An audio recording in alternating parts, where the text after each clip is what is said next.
Lengua materna español. Primer grado. Bloque 2. 5. Escribir un cuento. ¿Yo escritor?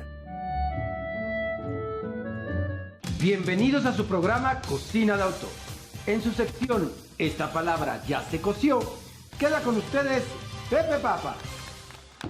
Amigos y amigas, ¿han practicado la escritura de cuentos? ¿Les gustaría conocer estrategias para escribir una trama coherente?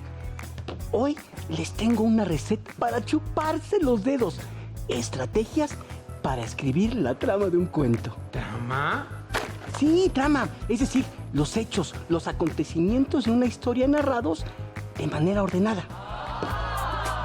Antes de cocinar este platillo, es importante mencionar que al enfrentar la hoja en blanco para escribir un cuento, resulta provechoso hacer ejercicios de escritura. Por ejemplo, ir al baúl de los recuerdos, elegir una anécdota personal y contarla por escrito, o tener una libreta de notas y apuntar todas las ideas y experiencias que se nos vayan ocurriendo en un día.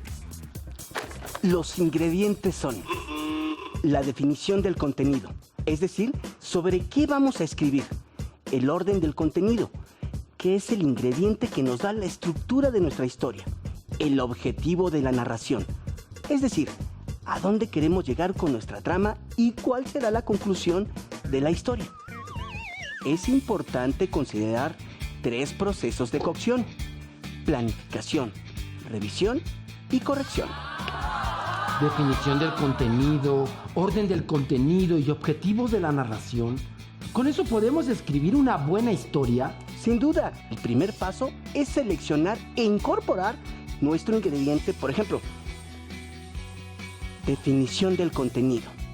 En este caso, vamos a escribir sobre una cocinera que quiere concursar en un importante festival de gastronomía. Para que nuestra narración tenga una buena consistencia y quede bien sazonada, le agregamos las siguientes preguntas muy bien esparcidas. ¿Quién es el protagonista? ¿Quiénes son los demás personajes y qué hacen? ¿Qué hace o qué quiere hacer el personaje principal?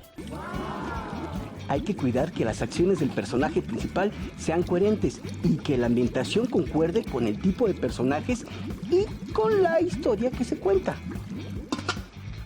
También hay que cuidar que el lenguaje que se utilice sea acorde con el momento en que se ambienta el cuento. Si la historia se desarrolla en el siglo XIX, los personajes, a menos que el texto sea paródico o absurdo, deben hablar con el lenguaje de esa época. El siguiente paso para la preparación es agregar el orden del contenido. En este punto ordenamos lógicamente los hechos, las motivaciones y las acciones del personaje principal. Que los hechos se vayan sucediendo de forma lógica significa que todo lo narrado tiene un antes del que proviene y un después al que se dirige. Por ejemplo, desde joven la cocinera deseaba ir al festival en el que participó su bisabuela y ser tomada en serio por su familia.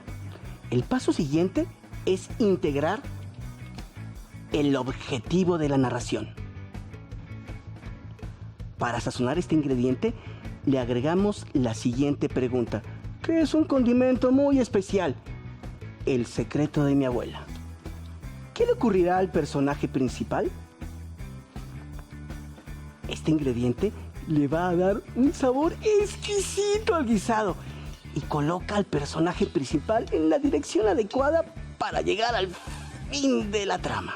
¿Y por qué es tan importante esta pregunta? Porque detona la historia, la situación central que se debe resolver al final. ¿Cómo concluirá el cuento de la cocinera? ¿Logrará su objetivo? ¿Por qué es necesario revisarlo? Para verificar la ortografía, comprobar la coherencia del texto y confirmar que las acciones de los personajes tengan un orden lógico y que el final sea verosímil, es decir, que corresponda con el subgénero en el que se escribió el resto de la obra. Por último, ajustamos todos los elementos que no funcionan y que identificamos durante la revisión. es importante comprobar y corregir la coherencia y ortografía del texto las veces que sea necesario, hasta que el guisado quede perfecto. Y esta palabra ya se coció. Felicidades, Pepe, por un guisado tan exquisito. Este fue su programa Cocina de Autor. En su segmento, esta palabra ya se coció. ¡Hasta la próxima!